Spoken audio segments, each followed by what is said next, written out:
Emmanuel de Audrey Diwan avec Naomi Merlan, Will Sharp et Naomi Watts.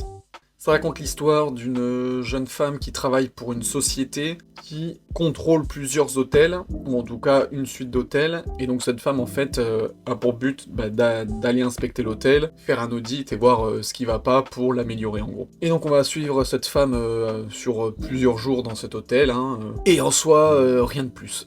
Ouais, alors je suis désolé, mais le film est juste tout pourri. Alors je sais pas si c'est un remake ou un reboot du film originel Emmanuel, mais alors celui-là, en tout cas, je suis désolé, mais c'est juste nul. Il y a absolument rien. D'ailleurs, la moyenne est catastrophique, surtout des spectateurs, ce qui est beaucoup plus représentatif que la presse, bien sûr. Et oui, parce qu'en fait, il n'y a pas d'histoire. Quand on voit le film, on a l'impression de voir un vieux film de charme qu'il y avait à la télé, là, en troisième partie de soirée. Mais vraiment, c'est-à-dire que la musique fait cheapos, la couleur de l'image fait cheap, et puis les acteurs, enfin tout. En fait, il y a un peu plus de qualité, parce que voilà, ça reste un film qui est au cinéma, mais vraiment, on a l'impression d'avoir allumé la télé, d'être tombé sur un film de charme. Il n'y a rien de plus dans le film. Parce que l'histoire de base, l'histoire de oui, elle travaille pour l'hôtel et ils ont été déclassés au niveau des classements des hôtels, du coup voilà, ses patrons veulent absolument faire tomber des têtes et du coup elle est là pour montrer ce qui va pas. Sauf qu'apparemment tout va bien dans l'hôtel, donc elle met que des bonnes notes. Après tout le reste, il y a le côté cul où elle va se taper des mecs, des meufs et compagnie. C'est pour ça que je dis c'est un film de charme. C'est-à-dire qu'il y a un prétexte de scénario derrière, c'est-à-dire là le truc de l'hôtel, pour juste montrer des scènes de cul, mais voilà, qui étaient peut-être attirants, excitants dans les années 80 quand on n'avait rien d'autre à la télé, quoi. Mais là, je suis désolé, sortir un film comme ça en 2024, oh, mais quelle horreur, hein. Et ça m'étonne pas qu'il soit pris une bâche, parce que je pense que dans l'eau, les gens qui ont regardé, c'est des gens qui connaissaient le premier film, et ils ont dû être terriblement déçus en le voyant, quoi. En vrai, il y a peut-être une scène érotique, je trouve, qui est bien faite, qui est belle, qui est sensuelle et tout, c'est quand elle est avec son glaçon toute seule, là. Mais sinon, oh là là, c'est nul. Mais qu'est-ce que c'est nul. Et vraiment, hein, image, son, jeu d'acteur, tout est pourri. Donc, bah voilà, évidemment, je ne conseille pas le film. Les Barbares, de Julie Delpy, avec Julie Delpy, Sandrine Kiberlin, Laurent Lafitte, entre autres. Ça raconte l'histoire d'un petit village de France en Bretagne, qui s'appelle, je crois, Pimpon, et qui va, suite à la guerre en Ukraine, va décider de recueillir une famille ukrainienne. Sauf que manque de peau, beaucoup d'endroits en France veulent récupérer des Ukrainiens réfugiés, donc du coup, ils vont récupérer ce qui reste, à savoir des réfugiés syriens. Et le film va raconter un peu comment cette famille syrienne va s'intégrer dans ce village breton, avec un peu toutes les personnalités, celles qui sont trop contentes qu'il y ait des étrangers qui arrivent, d'autres personnes beaucoup plus fâcheuses, et qui vont être complètement opposés à cette idée-là, et en même temps on va s'intéresser à la famille syrienne elle-même, avec ce qui leur est arrivé, comment ils essayent de s'adapter à ce nouvel environnement. C'est un film qui est plutôt sympathique, voilà, il se laisse regarder, il est pas non plus foufou, c'est pas un film de cinéma, En vrai je pense qu'à la télé ça suffit, surtout que voilà, il n'y a pas des choses extrêmement drôles ou bien trouvées pour le film, enfin, tout ce qu'il y a dedans, on s'y attend en fait. Tout le côté un peu boulet, il y a vraiment tous les clichés on va inviter des étrangers, il faut montrer comment on parle, comment on fait, regardez ce qu'on mange, regardez notre culture, de ci, enfin voilà, il y a vraiment tout ce qu'on peut imaginer. Et aussi le truc, en fait, qui saoule un peu avec ça, c'est que, je sais pas ce que c'est vraiment le message du film, mais là, on nous montre une famille syrienne. Le grand-père, il est poète, cuisinier. Le père, il est architecte. La femme, elle est dans le graphisme. Et la sœur, elle est médecin. T'as envie de dire, mais en fait, c'est la famille parfaite, quoi. Enfin, en vrai, il y a des réfugiés syriens qui font même des demandes diplomatiques. Et généralement, ces familles-là, elles sont bien accueillies et ils retrouvent généralement facilement du boulot. Enfin, après, j'imagine qu'il y a aussi des vrais gens qui sont hyper qualifiés et tout et qui arrivent dans des taudis en France. Mais bon, là, c'est un peu facile, quoi. Donc cette famille, les mecs qui sont surqualifiés de fou, enfin ça va pas être voilà des zonards. Et en plus de ça, c'est vraiment un petit village de 500 personnes. Et du coup la famille, elle est accueillie de fou quoi. Elle est intégrée dans le village, il y a des soirées avec eux où ils racontent. Je sais pas, mais même quand t'es un petit peu sur les bords racistes et tout, tu peux pas ne pas aimer cette famille, en tout cas l'accepter, parce que en fait c'est tellement communautaire qu'ils vont l'intégrer, mais du coup c'est ça que je trouve paradoxal avec ce message du film, c'est que pour moi, au-delà de dire regardez, les étrangers sont aussi des humains et il faut les accepter, pour moi c'est pas ce message-là qu'il y a dans le film. Pour moi c'est presque même un message de droite ou d'extrême droite, à savoir que, en fait oui c'est bien d'intégrer des gens, mais en quantité, parce qu'en fait le problème de l'immigration c'est la quantité, c'est qu'il y en a beaucoup trop et qu'on peut pas les assimiler, parce que là clairement dans le film ce qu'on voit c'est de l'assimilation. ils ont qu'une seule famille pour le village, donc ils peuvent facilement s'occuper d'eux, et puis même eux, on les entend, ils vont devoir, et même ils le veulent, s'intégrer à la culture française. C'est pas comme ce qu'il y a aujourd'hui, où t'as des communautés énormes de migrants, qui du coup ne s'intégreront jamais aux Français et à la culture française, et donc vont rester comme ça, et ça va pourrir dans l'état français. Donc c'est pour ça, en fait je trouve ça bizarre. Le film en lui-même, sur la forme, hein, il est sympa, mais sur le fond, j'imagine que c'est un film estampillé de gauche, et je trouve que le message en fait est clairement opposé, à savoir, oui, on peut intégrer, hein, on peut prendre des immigrés, mais alors c'est des bons immigrés, et en plus, ils sont en faible quantité pour qu'on les assimile bien. Après, c'était peut-être le message voulu. Voilà, c'est tout ce que j'avais à dire, je vous laisse faire votre avis si vous voulez le voir. Megalopolis de Francis Ford Coppola, avec Adam Driver, Giancarlo Esposito, Nathalie Emmanuel, Shia LaBeouf, entre autres. Ça raconte l'histoire de... Alors... C'est assez compliqué. Disons que c'est dans un monde alternatif, on va dire, au nôtre. Je crois que c'est New York, en fait, qui se renomme Nouvelle Rome, donc New Roma. Et en fait, il y a un mec qui est ingénieur, architecte, et qui a en fait découvert une méga matière qui s'appelle le mégatron, je crois. Un matériau magique, hein, comme bien souvent dans les films pour dire ta gueule c'est magique. Là c'est pareil, hein, ça permet de tout faire, hein, que ça soit dans l'architecture, dans la médecine. Et donc ce mec-là, il construit la ville en fait. C'est un visionnaire, il voit le futur, etc. Et à côté, bien sûr, il s'appelle César. Et bien sûr, à côté de ça, il y a le maire de la ville qui s'appelle Cicéron, qui est lui très réac, qui ne veut pas bouger, qui est contre lui. Et après, il y a tout un jeu de pouvoir qui va se faire avec la sphère médiatique, avec une femme qui s'appelle Platinium, je crois. Il y a la fille du maire qui va tomber amoureuse de l'architecte. Il y a aussi Crésus, alors je crois que justement il s'appelle Crasus du coup dans le film, donc le milliardaire de la ville qui est ultra riche, qui lui a des enfants complètement dégénérés, et dont son neveu qui est l'architecte. Et en fait, l'enfant dégénéré c'est Shia LaBeouf. Et alors lui, voilà, c'est tout le monde mondain, l'extravagance, jusqu'à presque l'inceste, hein, je crois. Et lui en fait, c'est le gars jaloux qui veut l'argent de son père et qui veut hériter, et qui est surtout jaloux de son cousin, hein, le cousin l'architecte. Ça va être un peu un bordel là-dessus, et c'est à coup de citations romaines, de philosophie, etc. Globalement, la presse, alors, les moyennes sont pas dégueu, mais elle est quand même divisée, c'est-à-dire qu'en fait, je pense qu'il y a une moyenne à ce film, parce que justement, il y en a qui ont dû mettre 5 sur 5, genre c'est un chef-d'œuvre, et d'autres qui ont dû mettre 1 sur 5, du genre c'est de la merde. Et moi, en fait, je mettrais pile la moyenne, parce que justement, le film n'a absolument aucun intérêt. Le film sur la forme, il est génial, il est incroyable, il est esthétique, c'est beau, les costumes, la mise en scène, les décors, les effets spéciaux, vraiment tout ça, c'est beau, c'est un beau film. Il y a des idées qui sont vraiment originales, mais le fond, je suis désolé, c'est de la merde. Il n'y a rien à défendre hein, dans le fond. Clairement, c'est une critique de notre société décadente, hein, de l'Occident décadent, qui peut tout se permettre, etc., mais qui font de la merde, ça montre les inégalités sociales, et du coup ça fait un parallèle avec l'Empire romain, parce que clairement, hein, c'est la Nouvelle Rome, Cicéron, César, Crésus et tout, enfin Crasus, puis même eux, ils ont des citations de Marc Aurèle et compagnie, donc il y a plein de citations romaines. À un moment donné, il y a un stade de foot qui est reformé en Colisée. Donc voilà, ils ont voulu faire un parallèle avec la Rome d'avant, montrer voilà les riches, la décadence, comment c'est devenu l'extinction d'une civilisation. Mais le truc, c'est que c'est juste raconté de manière nulle en fait. Les personnages sont pas intéressants, on s'en fiche complètement de tout, ils sont vides, c'est-à-dire ils ont pas de consistance, vraiment on s'attache à personne. Mis à part les dialogues bobos philosophiques là, mais en fait il est très très basique comme film, ça raconte rien, vraiment. On voit juste une famille qui se dispute pour le pouvoir, oh là là, on est riche, il y a des pauvres. Enfin, non, vraiment, le film n'a absolument aucun intérêt. Il est creux, c'est un film creux, c'est comme... on pourrait dire une poupée Barbie, c'est-à-dire que l'extérieur c'est joli et tout, mais si tu creuses dedans, c'est vide, y a rien. La critique peut paraître vraiment brutale et méchante, mais je mets la moyenne parce que il y a un effort, on voit qu'il y a un effort quand même sur le film, et il reste plaisant. Après aussi, voilà, il dure 2h20 je crois le film, et je trouve que c'est long, le temps on le voit passer, donc ça c'est aussi un truc qui me dérange, hein. De toute façon les films en général, s'ils durent plus de 2 heures, ils ont intérêt à être super, sinon c'est l'enfer. Donc en fait c'est plus déçu, parce que vraiment moi quand j'ai vu la bande-annonce, j'avais déjà entendu le côté, il y en a qui adorent, il y en a qui détestent, mais moi je me suis dit, waouh la bande-annonce, moi je la trouve vraiment stylée, et je pensais vraiment que j'allais être happé dedans. Et en fait, non, je suis désolé, on reste à la surface. On est impressionné par les yeux, mais alors le cerveau, par contre, tu peux le poser quand tu regardes le film, hein, parce qu'il y a vraiment absolument rien.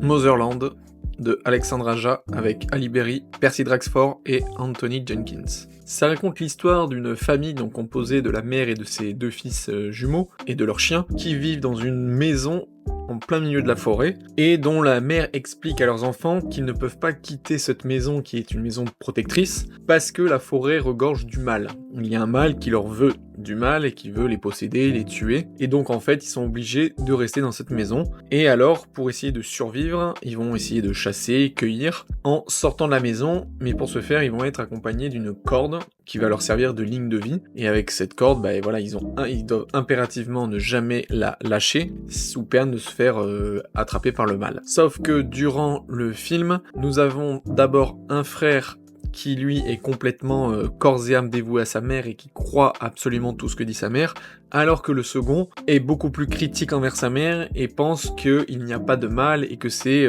sa mère en fait qui délire plus ou moins. J'ai trouvé le film intéressant, dans le genre horreur épouvante. Je trouvais que c'était une nouvelle histoire qu'on n'a pas trop l'habitude d'entendre, qui est assez originale. Alors le côté enfermé au milieu de la forêt où on ne peut pas sortir, ça m'a fait penser à un autre film qui est sorti il y a pas très longtemps, qui avait été réalisé par la fille de Night Shyamalan. Cette idée d'avoir une corde quand ils sortent et de jamais la lâcher, je la trouve aussi intéressante.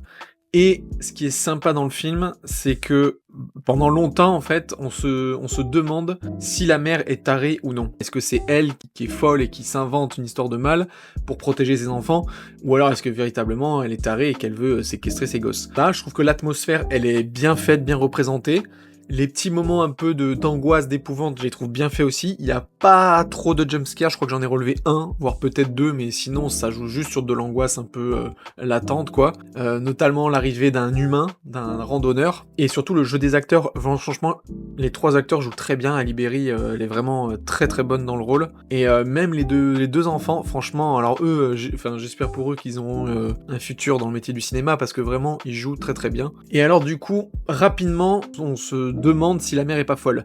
Mais il y a une scène à un moment donné qui nous dit que, en fait, il y a quelque chose qui va pas quoi qu'il arrive dans la forêt. C'est quand les 2 garçons ils se promènent et qu'à un moment donné, l'un des frères entend ma mère elle me préfère à moi, et qu'apparemment l'autre n'a jamais dit. À partir de là, on peut se douter que c'est pas la mère qui est folle, parce que dans la scène ils sont que tous les 2. Donc il y a un mal qui existe, mais est-ce que la mère n'est pas aussi un peu folle? Parce que par exemple, à un moment donné, elle fait que dire à leurs enfants qu'ils sont les seuls survivants du monde d'avant. Or, à la fin du film, on se rend compte que c'est pas vrai et qu'il y a la ville autour.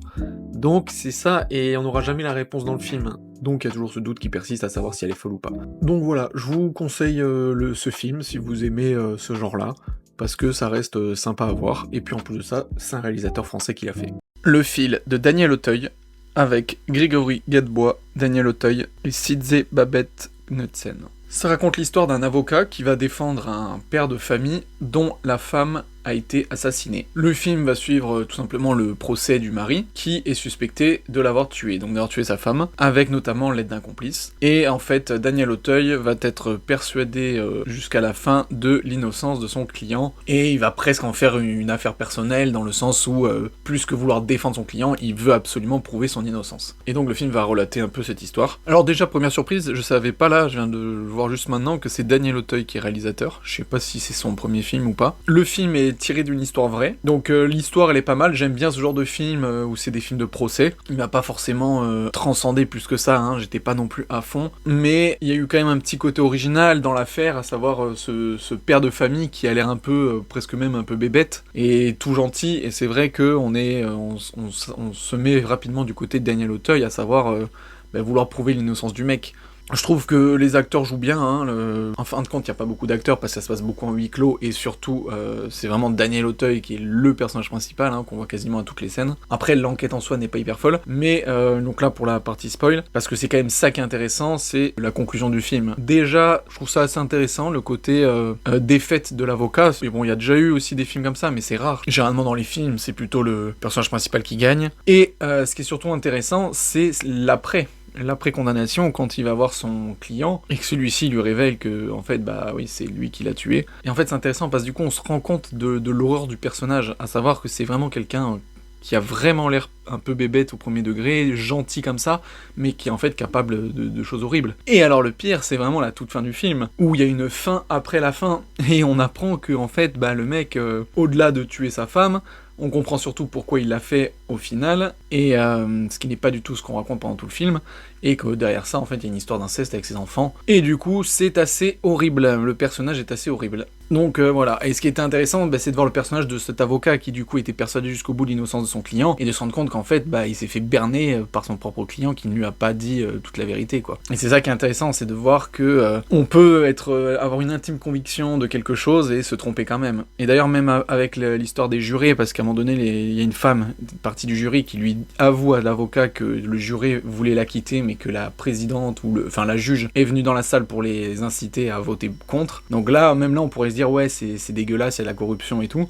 Mais au final, ce qui est assez horrible, c'est qu'on se rend compte que c'était pour le bien, parce qu'en fait, il est vraiment coupable. Donc enfin voilà, la fin, je l'ai trouvée intéressante, parce sur ça, il y a plein de petits rebondissements. Et en tout cas, voilà, le fait qu'elle soit une histoire vraie, je trouve que c'est toujours intéressant de raconter ce genre d'histoire horrible. Donc voilà, je sais pas si c'est le premier film de Daniel Auteuil, mais en tout cas, voilà, c'est un petit film qui est sympa sans plus, mais qui se laisse regarder. Les graines du figuier sauvage, de Mohamed Rasoulov, avec Missa Zareh, Sohaila Golestani et Masha Rostani, entre autres. Ça raconte l'histoire d'une famille iranienne qui vit pendant la période un peu de révolte populaire suite à la mort d'une femme qui a été tout simplement tuée parce qu'elle portait mal le voile ou qu'elle n'avait pas porté. Dans le film, le mari, le père de famille, va se voir muté pour un nouveau poste où il est pas juge mais il est enquêteur, et c'est le poste qui est juste avant juge. C'est un poste qui est très important à responsabilité, mais c'est lui qui va notamment par exemple dire toi t'es condamné à mort, toi t'es pas condamné à mort, etc. Et donc le film va se concentrer sur ces événements-là avec d'un côté le père et la mère, et de l'autre côté les deux sœurs. Et ça va un peu se mélanger. Alors, je suis vraiment mitigé sur le film. Pour moi, il y a deux films dans le film. D'abord, on se concentre sur le père de famille, qui va trouver ce nouveau boulot, et en fait, on voit que c'est un métier qui est très stressant, angoissant et tout ça, il passe des heures à travailler, il voit plus beaucoup sa famille, et puis le côté psychologique, où même lui, il a des cas de conscience, il a du mal à exécuter, à donner des ordres d'exécution à mort en fait à des gens. Moi j'ai bien aimé la première partie du film, et ensuite on voit aussi avec ses filles, on voit qu'elles sont beaucoup plus ouvertes sur le côté, de toute façon la question c'est le voile aussi, pendant cette première partie de film, où elles sont pour la liberté, de le porter ou non, et on voit un peu, voilà, ces deux choses-là, à un moment donné elles ont une amie qui est militante et ça se passe mal, il y a tout un truc là-dessus qui est, je trouve, pas mal, mais après, la deuxième partie du film, ou peut-être le dernier tiers du film, ça part sur complètement autre chose, mais à savoir qu'en fait, donc pendant son métier, on donne une arme, on donne un pistolet au mari, parce que c'est pour se défendre, parce qu'apparemment c'est chaud. Sauf qu'en fait, à un moment donné, il trouve plus son arme. Alors c'est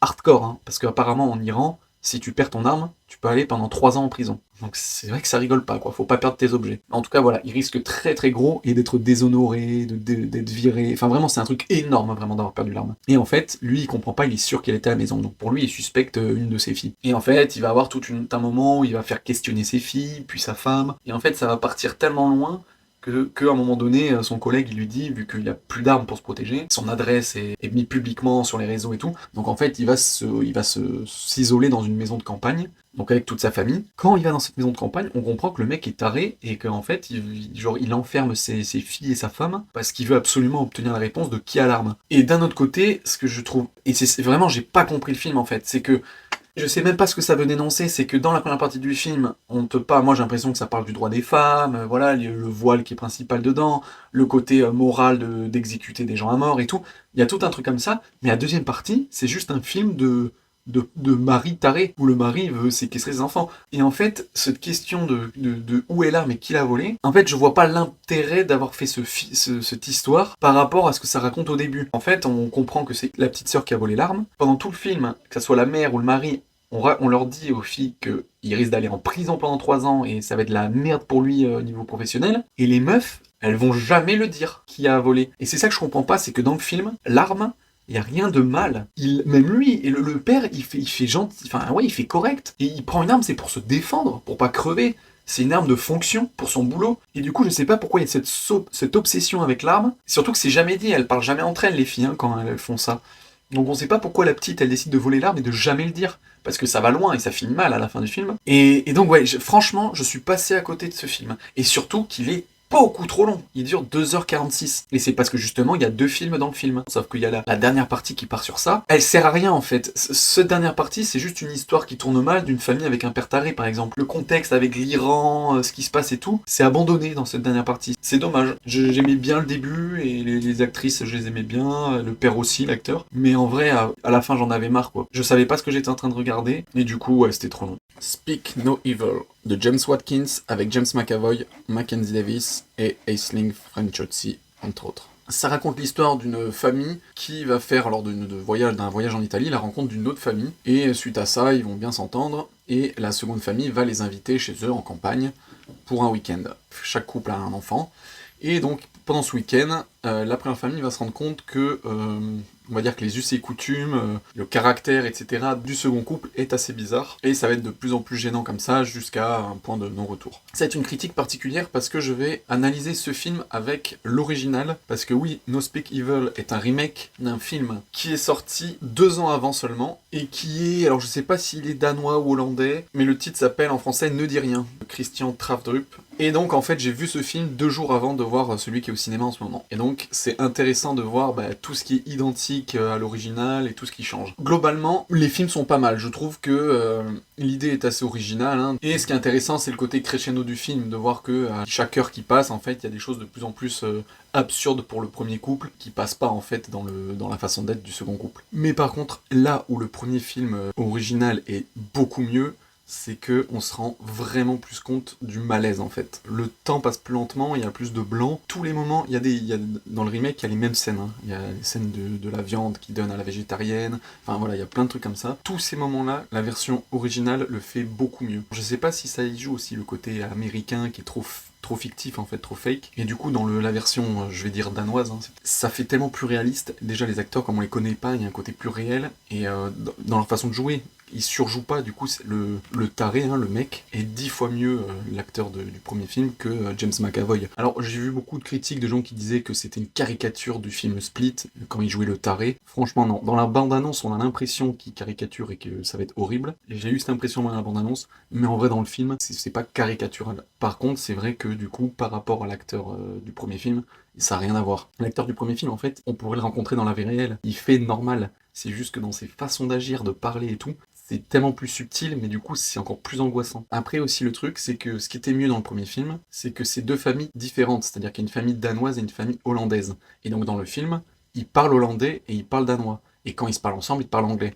Mais du coup, il y a beaucoup d'interactions où la mère, elle parle avec sa fille en danois. Par exemple, scène typique où à un moment donné, il montre le lit de la fille qui dort en limite sur un tapis par terre. C'est hyper malaisant dès le début. Et la mère, direct, elle dit « Ah oui, oui, elle va être contente, ma fille ». Et en danois, elle dit à sa fille « T'inquiète pas, on verra après ». Donc en fait, il y a plein de moments comme ça où en fait les parents essayent de rassurer leur fille dans leur langue. À un moment donné, quand ils sont dans un resto, dans la version originale, il y a beaucoup de malaise avec le fait qu'elle soit végétarienne. Et à un moment donné, donc ils demandent, parce qu'ils comprennent pas le hollandais, les danois, et ils demandent le menu, qu'est-ce que c'est. Et le mec, il leur dit « Oh non, vous inquiétez pas, c'est végétarien et tout ». Et quand il parle en hollandais au chef, quoi, bah en fait on comprend que c'est que des plats de viande. Donc en fait c'est hyper malaisant, et du coup cette scène par exemple elle est pas mise dans le remake, parce que c'est une famille anglaise et une famille américaine, hein, donc ils parlent tous anglais.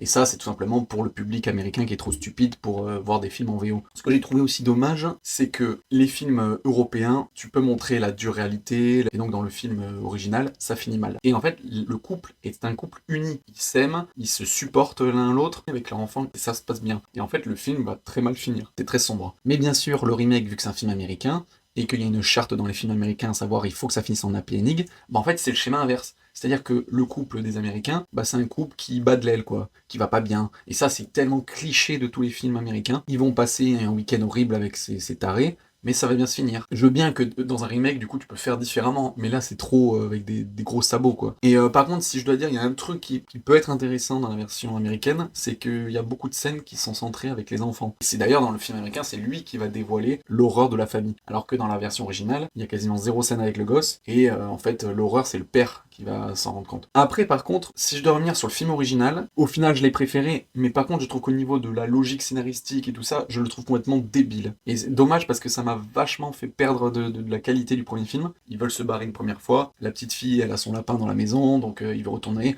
Bref, il reste encore dans la maison, jusqu'à le point de non-retour où ils veulent s'échapper. Et sauf que dans la version originale, là où ils sont plus intelligents dans la version américaine, c'est que ils n'arrivent pas à sortir de la maison. Le mec va les en empêcher, c'est là que ça va dégénérer.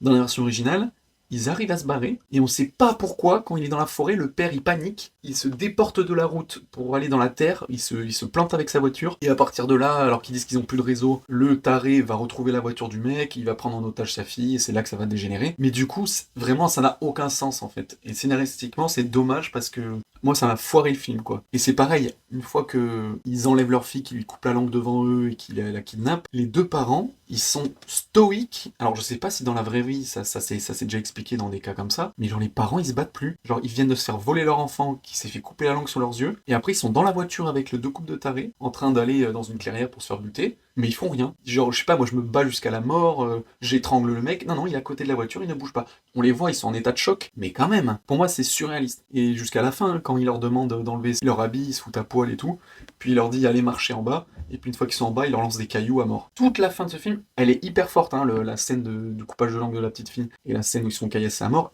c'est ignoble, hein, et il marque. Mais du coup, en termes de logique et tout ça, je trouve que ça n'a aucun sens dans le version originale. Et donc en ça, la version remake, je la trouve un peu plus logique comme ça termine. Pour faire un résumé, là bon, la critique était longue, mais je trouve que les films, l'idée est bonne, hein, du premier film original et tout ça, la tension, l'angoisse, le malaise est vraiment hyper bien fait. Le remake, c'est américain, donc c'est plus édulcoré, ça montre les choses, ça te dit, tiens, regarde, c'est ça qu'il faut regarder, mais il est pas mauvais non plus, je trouve. Et la fin, comme il la tourne, je la trouve au final plus logique que l'original. Voilà, si vous voulez voir le film au cinéma, bah, je vous conseille quand même d'aller le voir. Et l'original, je le conseille aussi parce que du coup, je trouve que c'est quand même... Riverboom de Claude Betchold avec Claude Betchold, Paolo Woods et Serge Michel. Ça raconte l'histoire de 3 hommes qui vont faire un documentaire en Afghanistan au début des années 2000. Nous avons tout d'abord Claude qui filme et réalise le film, qui va être en fait appelé par le journaliste Serge, qui est suisse, et qui va lui demander, en fait, lui il va partir en Afghanistan pour justement pour faire son documentaire, et il va demander à ce qu'il y ait quelqu'un pour lui prendre des photos. Donc ce Claude va aller avec lui en Afghanistan, ils vont faire un périple de 10 jours, et une fois là-bas, ils vont contacter le journaliste de guerre, je sais pas comment ils appellent, mais qui filme des photos de guerre, qui s'appelle donc Paolo, qui est d'origine italienne, mais les 3 parlent français. Ils vont donc s'installer à Kaboul, la capitale, et puis de là, ils vont essayer de faire un petit tour du pays, tout simplement pour voir, pour raconter un peu le côté politique entre différentes factions de brigands, de familles afghanes, mais aussi avec les talibans, et puis aussi voir tout simplement le peuple avec ses paysans, ses habitants des villes et compagnie. J'ai vraiment beaucoup aimé le film. Alors donc c'est un documentaire, hein, mais le réalisateur, celui qui a filmé, a fait en sorte de vraiment scénariser son documentaire. C'est-à-dire que il fait la voix off pendant tout le film, mais il y a aussi beaucoup d'images, parce que il raconte une histoire, il raconte d'abord son histoire à lui, son enfance et compagnie, celle aussi de ses 2 amis, et c'est raconté, c'est imagé à chaque fois avec des images. Alors il y a des vraies images de eux, et de leurs parents, de leur enfance, etc., mais il y a aussi des images d'illustration qui sont utilisées avec les images qu'ils ont pendant le documentaire. Il scénarise des trucs, c'est-à-dire que des fois, il va faire parler des personnages, et il va mettre en scène des trucs. Bon, 80% du film, c'est un documentaire, hein, c'est filmé avec leur caméra, on voit des extraits des photos qu'ils ont prises aussi. D'ailleurs, oui, pour savoir la caméra, parce que la qualité en elle-même, elle est pas top, mais le documentaire, je crois qu'il date, comme j'ai dit, des années 2000, et en fait, les vidéos ont été perdues, et donc c'est que 20 ans plus tard que le film a été fait. Mais enfin, ouais, j'ai vraiment adoré le film. Déjà, faire un documentaire sur l'Afghanistan, surtout au cinéma, hein, pour un grand public, c'est quand même assez rare. C'est un pays que personne connaît, hein, que à part si vous n'êtes pas initié, on entend que du mal de ce pays, à savoir qu'il y a des talibans et que c'est la guerre et que c'est la merde. Mais du coup là c'est bien parce qu'on le voit à travers les yeux de 3 francophones. C'est bien parce qu'il raconte donc le côté politique, il raconte l'histoire du pays, hein, comment on en est arrivé là, donc c'est intéressant, il y a un côté éducatif. Mais aussi voilà, de voir à travers les villes, les villages, les gens qu'ils rencontrent et tout, le côté humain. Il y a des beaux moments, il y a des moments émouvants.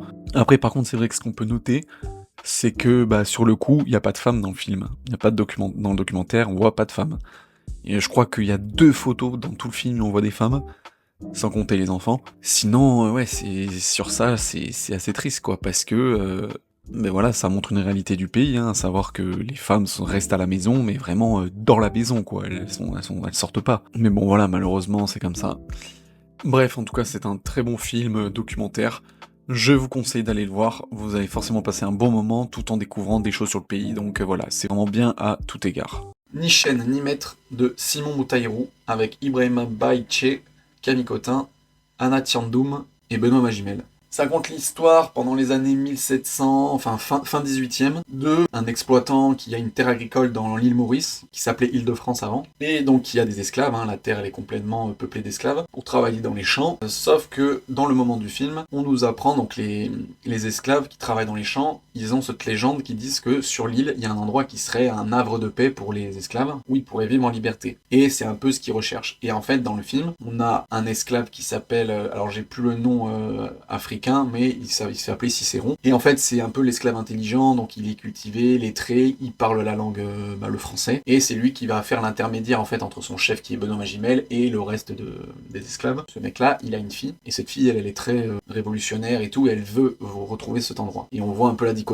qui est très attaché entre guillemets à son maître. Des événements vont faire que la fille va à un moment donné se barrer et s'échapper. Il va y avoir une chasse à l'homme, notamment dirigée par Camille Cotin, et le père qui lui aussi à un moment donné va réussir à s'échapper, va essayer de retrouver sa fille avant qu'elle se fasse attraper par la chasseuse. Et en même temps, donc voilà, leur but ça va être d'essayer de trouver ce havre de paix. C'est un très bon film. Des films d'esclaves, hein, on en a vu beaucoup. Là, c'est sur un autre angle, hein, ce côté un peu de chasse à l'homme, parce que c'est beaucoup ça dans le film. La toute première partie, c'est se concentre vraiment sur comment est le camp, les lois, les règles qu'il faut faire et tout, un peu les relations entre les maîtres et les esclaves. Mais voilà, le reste du film, c'est vraiment beaucoup de la chasse à l'homme. Quelques dialogues entre les blancs qui sont attachés à leurs coutumes, ceux qui sont sûrs que les noirs n'ont pas d'âme, et à côté des blancs qui, eux, trouvent que l'esclavage est quelque chose de dégueulasse. Enfin voilà, il y a quelques dialogues et de confrontations là-dessus. Et aussi le côté très spirituel, religieux des Africains. C'est intéressant d'entendre un peu sur leur religion, leurs dieux, etc. Il y a des moments qui sont beaux, hein.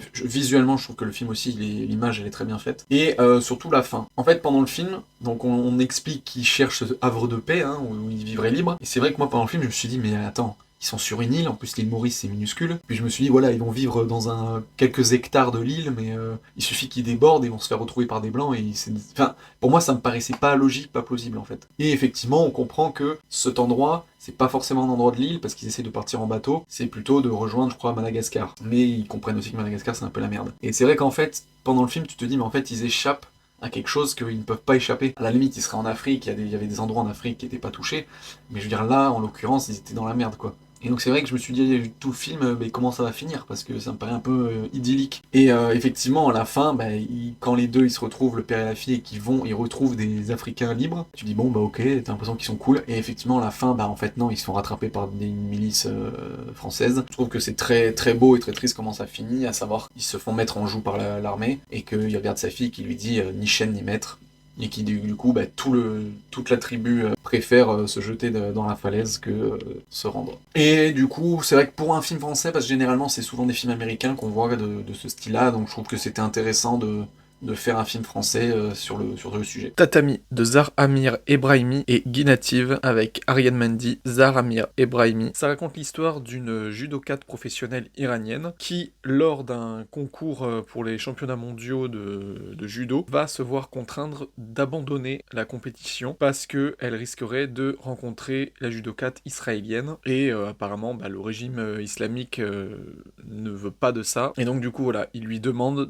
soit d'abandonner ou de simuler une blessure pour abandonner le tournoi. Et donc le film va se dérouler sur vraiment l'espace de la journée de compétition, parce que voilà, la journée de compétition, ils enchaînent leurs matchs sur juste la journée, donc je crois qu'elle a au total, si elle va jusqu'en finale, il y a 8 matchs à faire. Et donc voilà, comme elle gagne progressivement tous ses matchs, et que l'Israël gagne aussi progressivement tous ses matchs, il y a une potentielle rencontre qui pourrait se faire en finale, entre les deux. Et donc on va vraiment la suivre elle, et aussi son entraîneur, qui vont recevoir les coups de fil, et puis après les menaces quand ils vont voir que la judoka ne veut pas abandonner, veut continuer. Et donc voilà, on va aussi suivre en parallèle parallèle son mari, qui est avec son enfant, qui donc est à Téhéran en Iran. Et donc voilà, on va suivre un peu cette histoire. Alors c'était un très bon film, tourné exclusivement en noir et blanc, où les actrices, les acteurs aussi, mais notamment les deux actrices principales jouent très bien, et où on voit malheureusement, encore une fois, l'absurdité de ce régime islamique iranien, qui muselle. Alors là, je sais même plus loin que les femmes, hein, parce que ça touche vraiment à la confrontation Iran-Israël. Mais ça, en vrai,